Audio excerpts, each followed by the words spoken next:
What did you say? Otherwise, I could share the screen because I'm not in from my laptop. I'm with my phone. Sure. Just No problem. Then I can share. Yeah, no problem. You share my screen. Okay. Krishna book, chapter 31. Okay, let's do the prayers. Om Namo Bhagavate Vasudevaya. Om Namo Bhagavate Vasudevaya. Om Namo Bhagavate Vasudevaya. Narayanam Namaskritya Naram Cheva Narottamam Devim Saraswatim Vyasam Tato Jayam Vadirayet Nashtaprayeshu Abhadreshu Nityam Bhagavat Sevaya Bhagavati Uttama Sloke Bhaktir Bhavati Nastiki Om Ajnanatmirandasya Jnananjana Shalakaya Chakshurmilitame Tasmai Shri Gurve Namaha Namam Vishnupadaya Krishna Prasthaya Bhutale Srimate Bhaktivedanta Swami Nityaramane Namaste Saraswati Deve Gauravani Pracharine Nirvishesha Shunyavadi Paschatya Destarine Shri Krishna Chaitanya Prabhu Nityananda Sri Advaita Gadadhara Sri Vasadi Gaura Bhaktabunda Hare Krishna Krishna Krishna Hare Hare Hare Ram Ram Ram Hare Hare. Okay, chapter 31. I don't know how is the situation. Oh, you are on the phone, right? You may not be able to read, right? Let me read that. I can read. You can read? Okay, yeah, I can read some, then I can read. Is from the beginning, Prabhuji? Yeah, correct. Okay. Songs by the Gopis. Hare Krishna. Panchakalpatari Vishukapasantha Pachapatitana Pavanebhyo Vaishnavebhyo Namo Namah Krishna Shri Prabhupada. Songs by Gopis. One Gopi said, "My dear Krishna, ever since you took your birth in this land of Brajabhumi, everything appears glorious. The land of Vrindavana has become glorious, and it is as if the goddess of fortune is personally always existing here. But it is only we who are very unhappy because we are searching for you but cannot see you with our greatest effort. Our life is completely dependent upon you. Therefore, we request that you again come to us." Another gopi said, "My dear Krishna, you are the life and soul even of the lotus flower that grows on the water of the lakes, made transparent by the clear rains of autumn. Although the lotus flowers are so beautiful, without your glance, they fade away. Similarly, without you, we are also dying. Actually, we are not your wives, but your slaves. You never spent any money for us. We are simply attracted for your glance. So now, if we die without receiving your glance, you will be responsible for our death. Certainly, the killing of women is a great sin, and if you do not come to see us and we die, you will suffer the reactions of the sin. So please come to see us. Don't don't think that one can be killed only by certain weapons. We are being killed by your absence. You should consider how you are responsible for killing women. You are always grateful. We are always grateful to you because you have protected us many times from the poisonous water of Jamuna, from the serpent Kalia, from Bakasur, from the anger of Indra and his torrents of rains, from the forest fires, and so many other incidents. We are the greatest, you are the greatest and most powerful of all.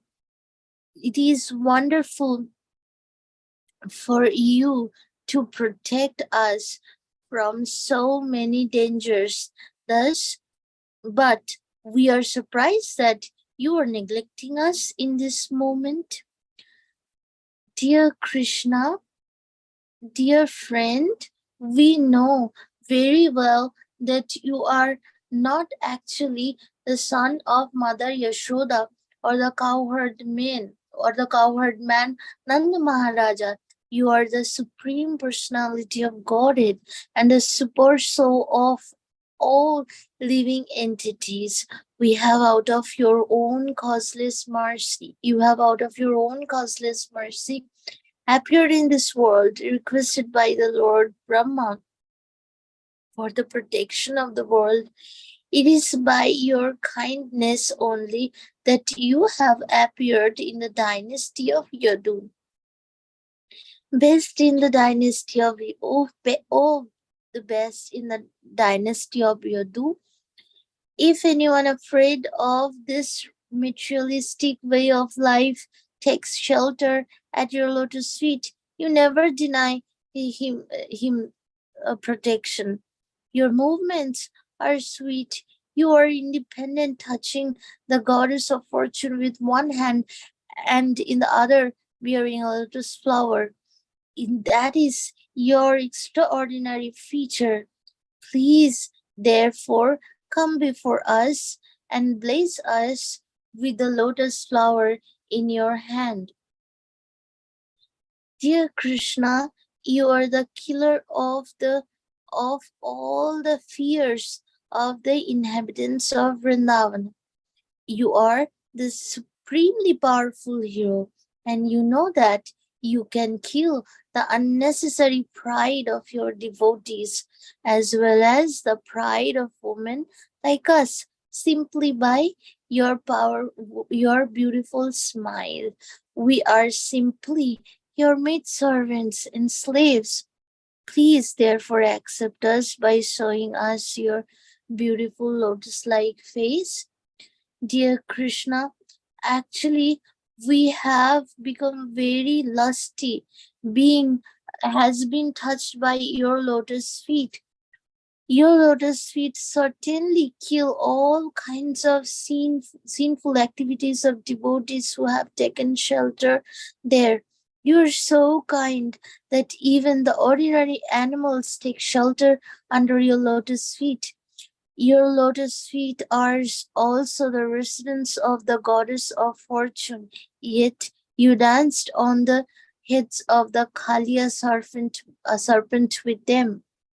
Now we are requesting you to kindly place your lotus feet on our breasts and specify our lusty desire to touch you. O Lord, your attractive eyes, like the lotus, are so nice and pleasing that your sweet words are so fascinating that they please even the greatest scholars. So we who also become attracted to you. We are also attracted by your speaking and by the beauty of your face and eyes. Please, therefore, satisfy us with your nectarian kisses. Dear Lord, words spoken by you or the words describing your activities are full of nectar, and simply by speaking or hearing your words, one can be saved from the blazing fire of material existence. Great demigods like Lord Brahma and Lord Shiva are always engaged in chanting the glories of your words. They do so to eradicate the sinful activities of all living entities in material world. If one simply tries to hear your transcendental words, he can very quickly be elevated to the platform of pious activities. For Vaishnavas, for for Vaishnavas, your words give transcendental pleasure, and saintly person who are engaged in distributing your transcendental message all over the world are first class charitable person. This was confirmed by Rupa Goswami when he addressed Lord Chaitanya as the most munificent incarnation because he distributed the words of Krishna and love of Krishna free of charge all over the world. Should I stop here, Prabhu, or continue reading? Okay, little left. Okay. Yeah, I can read if you want to. No, Prabhuji, I Huh? can read. Oh, sure. Dear Krishna, the gopis continued, you are very cunning. You can imagine how much we are distressed simply by remembering your cunning smile, your pleasing glance, your walking with us in the forest of Vrindavan, and your auspicious meditations. Your talks with us in lonely places are heartwarming.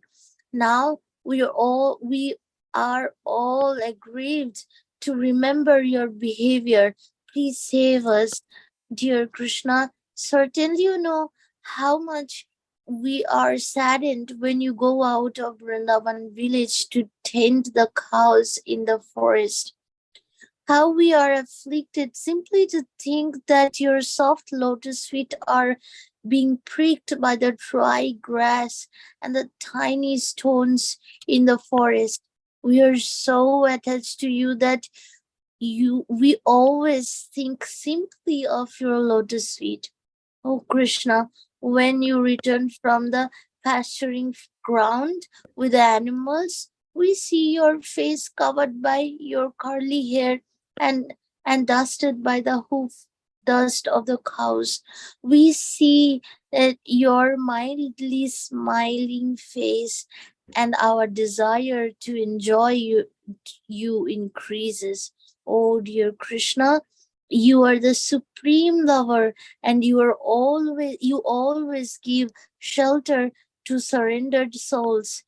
You fulfill everyone's desire. Your lotus feet are worshipped even by Lord Brahma, the creator of the universe.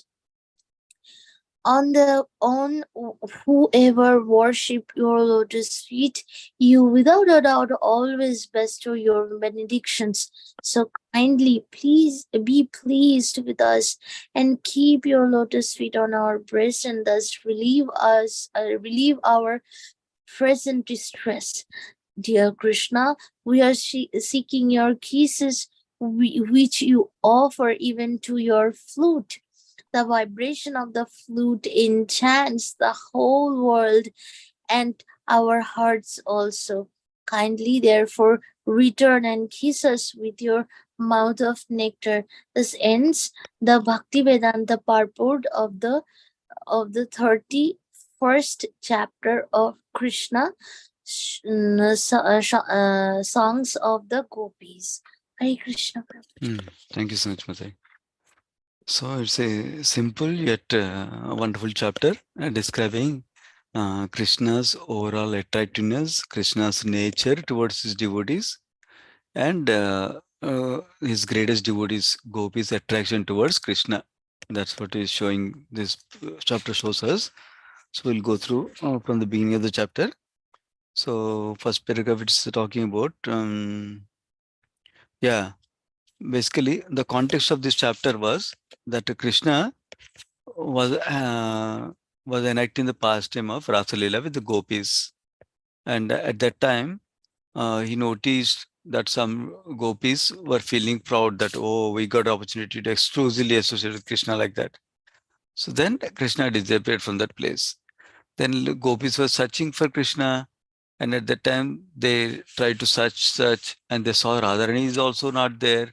So they understood Krishna took Radharani with him, and then they did an investigative journey. Basically, they looked through where the footsteps, where is the footsteps are like half footsteps are there, like as if like Krishna lifted his legs like that. Uh, like that, they analyzed all that, and they finally got to meet Radharani also. Um, that is one. But now they're all having search for Krishna for a long time in the night time. Then finally, they just started singing about Krishna. Basically, this is called Gopi Gita, where they're singing. Actually, previous chapter stopped at they came to the bank of the Yamuna River. I think. Let me see. Gopis returned to the bank of the Yamuna and assembled there, expecting that Krishna must return to them. They are simply chanting the glories of Krishna. Okay. So that's where they ended basically. They were observing thoughts of Krishna. And now different gopis Acharyas describe is not just one gopi singing this whole chapter of verses. Different gopis were singing different glorification of Krishna. So they were expressing, in one sense, appreciation for Krishna, glorification of Krishna, and in another sense, they're requesting Krishna to return back like that also. So first paragraph, what we hear is they're saying that um, actually only land of Vrindavana became very glorious by your appearing here, by you coming here. But only we are the only unfortunate souls, unhappy souls, because we are searching for you, but we cannot see you. Even with great effort, we cannot see you. So that's why we request you to come again to us like that. So they're appreciating that Krishna's coming to Vrindavan made Vrindavan glorious. And it appears as if Goddess of Fortune, Lakshmi Devi, is personally always existing in Vrindavan. But they're also saying that we feel unfortunate because we're not able to see you right now like that. And then the Gopi is saying how you are actually the life and soul, even of the lotus flower in Vrindavan also. Lotus flower that grows in the lakes of water. Lotus flower is very, very beautiful. But without your glance on the lotus, that lotus also fades away. In that sense, you are the life and soul of the lotus flower, like that they're describing. And then, actually, if you notice this one statement, they use repeatedly a few times. They're saying, actually, we are not your wives, but are your slaves, like that. So they're in the mood of servant always. They didn't feel proud anymore. So that's they repeat that statement a couple of times in this chapter. So they're saying we're slaves. And then mm, you never actually spent money on us. Generally, some ladies will be attracted when money is spent on them, like that they're saying.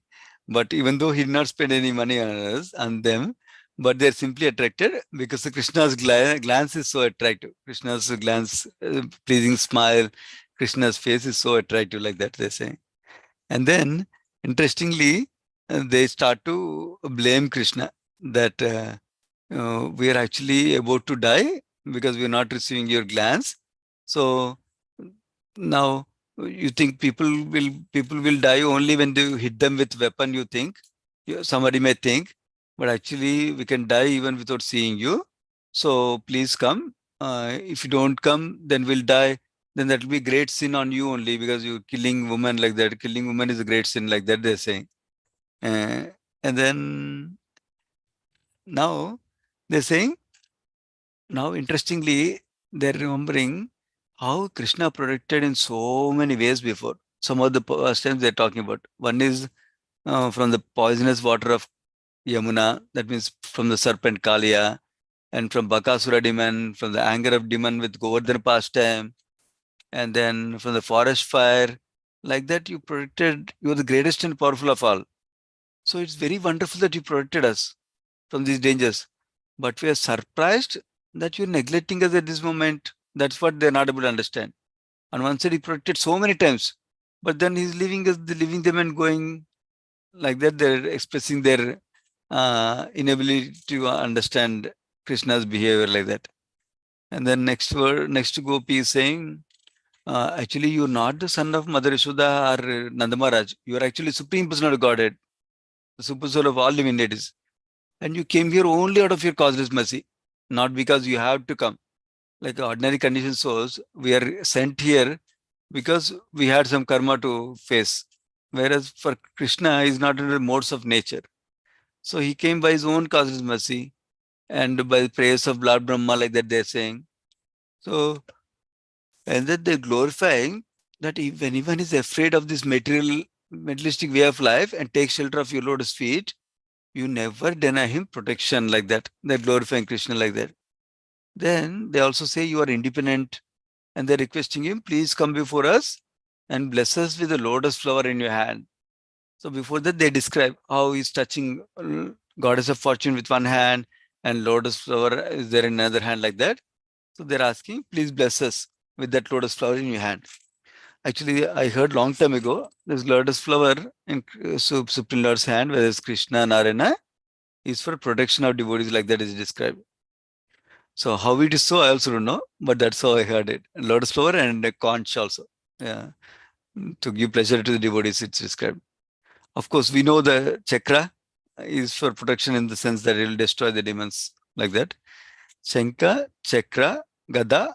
Gada also we know, weapon like that you can use. Then another gopi is saying, actually, you are killer of all the fear of the inhabitants of Vrindavan. You are like superhero. And you not only kill the other demons, you also kill the pride in the devotee's heart also. So this is important for us to understand. And how does he do that for the pride of women? Simply by your beautiful smile, they're saying. Just by his smile, all their pride is going away. That means they're getting cleansed like that. And they're again reiterating that we are simply your maid servants and slaves. So please show your beautiful face, like that lotus-like face, they're asking again. And then they're saying, we become very lusty having touched your lotus feet. So we're requesting you to kindly place your lotus feet on us again and pacify us. And then they're saying, your attractive eyes like the lotus are so nice and pleasing. They're glorifying Krishna's eyes. And then they're glorifying the Krishna's sweet words. And then how they're not only pleasing to women, but they're also words are pleasing to scholars also. That means then we're also attracted by your speaking and your beauty of your eyes and face, like that they're describing. So then one important point comes. They're saying words spoken by you are words describing your activities. Words spoken by Krishna is Bhagavad Gita. Words describing his activities is Srimad Bhagavatam. Yeah? Are full of nectar, they're saying. And simply by speaking them, that means speaking Bhagavad Gita or speaking Bhagavatam, or hearing your words, that means Bhagavad Gita or Srimad Bhagavatam, one can be saved from blazing fire of material existence. This is emphasizing the Shravanam Kirtanam process of Bhakti.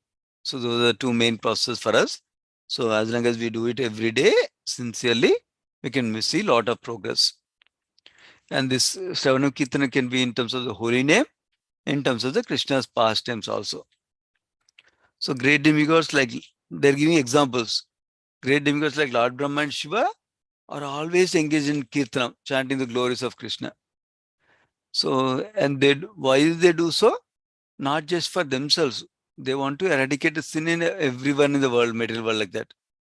So that's why they're glorifying the Shravan Kirtan process. They're saying, simply when somebody tries to hear your transcendental words, it can be very quickly elevated to the platform of pious activities like that.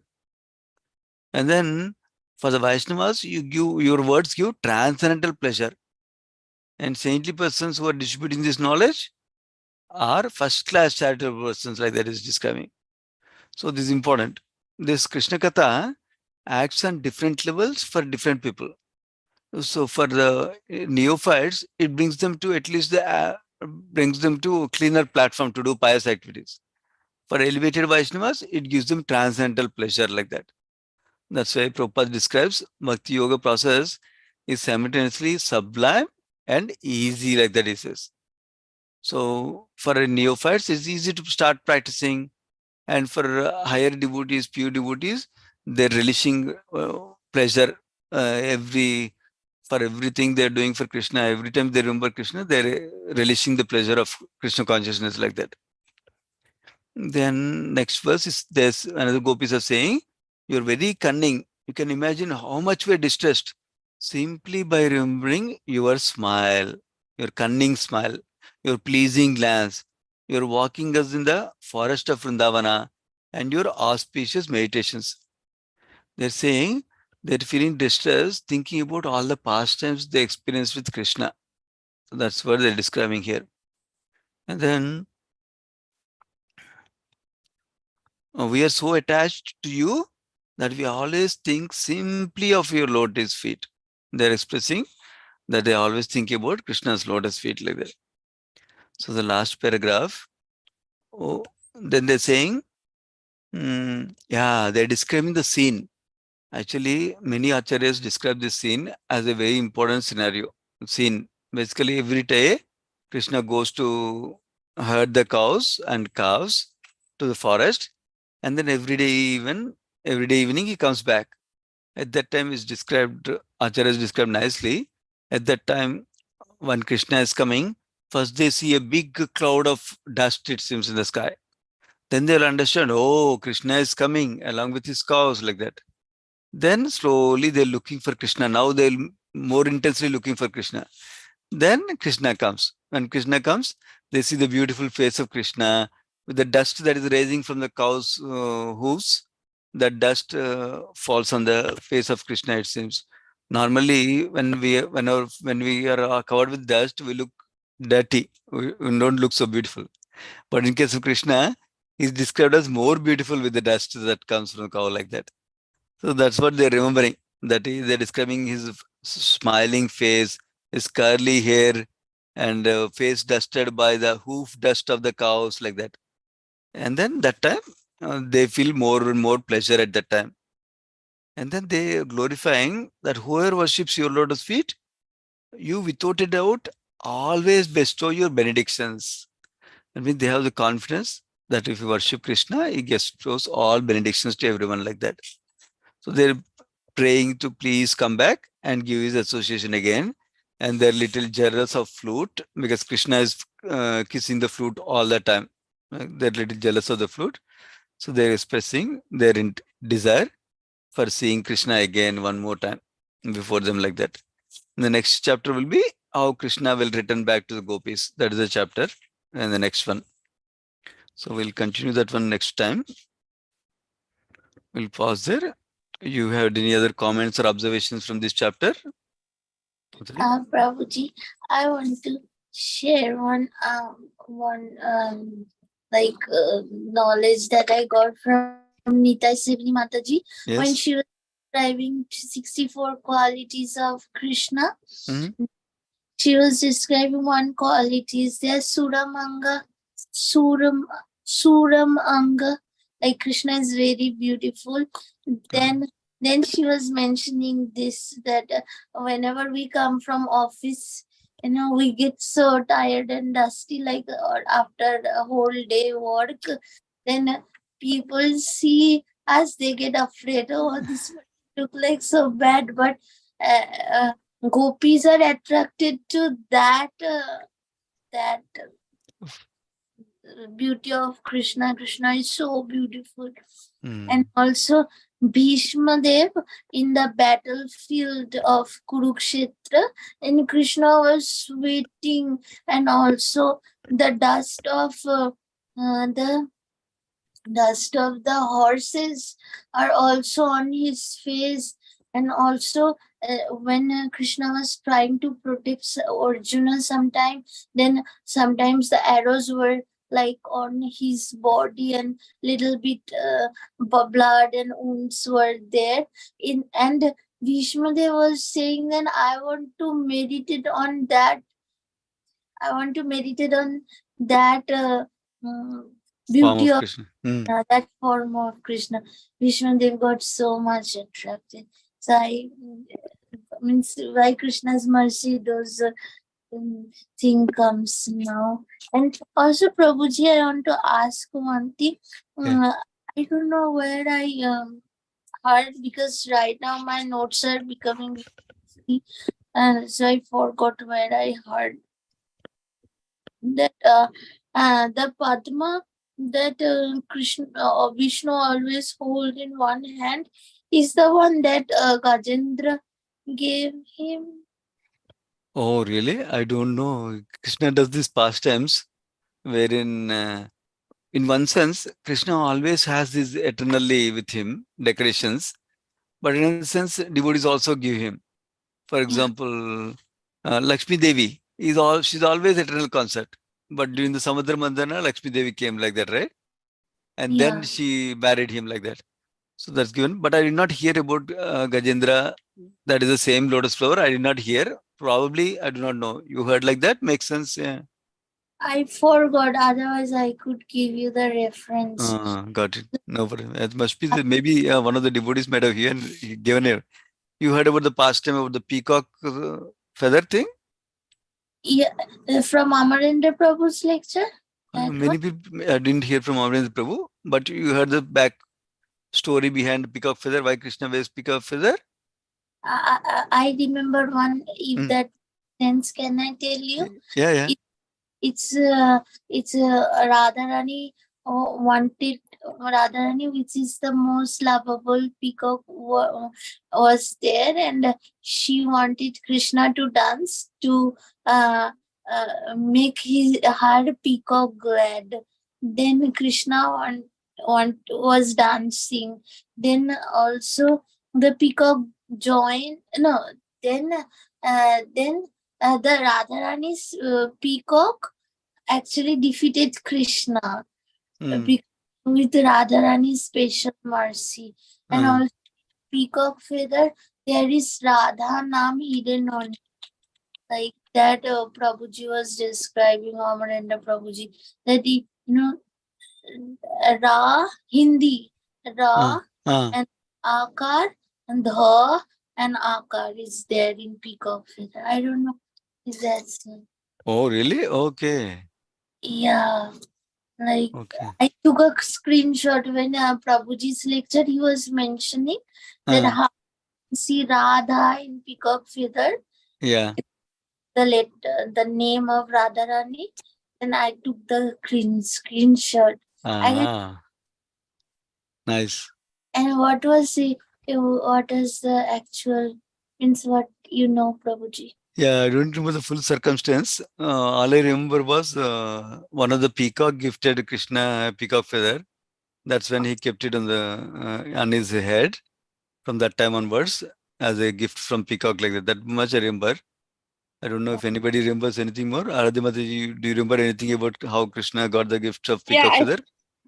I think that's one of them. And then I also heard from Amrinder Prabhu. Actually, when I met him in New Jersey Ah. back in 2015, he tried to show me like, because I couldn't visualize like Radha on the peacock feather, like even after my 100 trials, but he Ah, was trying to convince me. But I was like, okay, if you know it, you know it. I don't. I cannot tell. But yeah, yeah, that's all I know too, Prabhu. got it, got it. Okay, sure. Thank you, Mataji. Yeah, good. Any other comments or questions? And No. Prabhuji, you told that Krishna also protects devotees with his conch shell. I remember that it's when Dhruva Maharaj was out of words, then he touched the conch on his head, and he was glorifying Vishnu with lots of words. And Yeah, this is how with conch shell he protects us. that's nice. I didn't know. I did not know how he protects us, but that's a good example how he's using the conch shell to help devotees. That's nice. It's described, he got transcendental knowledge. Dhruva immediately got the transcendental knowledge.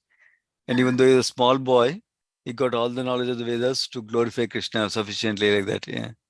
I don't know more about it. I'll see if I find anything else. If you are any if you find anything, let me know. And in his grace Hari Shuri, sorry, his grace Hari Parshad Prabhu, because Hari Parshad Prabhu is talking a lot about Hari Shuri. That's why I was and his grace Hari Parshad Prabhu often in his lecture tells that when you hear that, may Krishna's smile protect you, may Krishna's eyes protect you.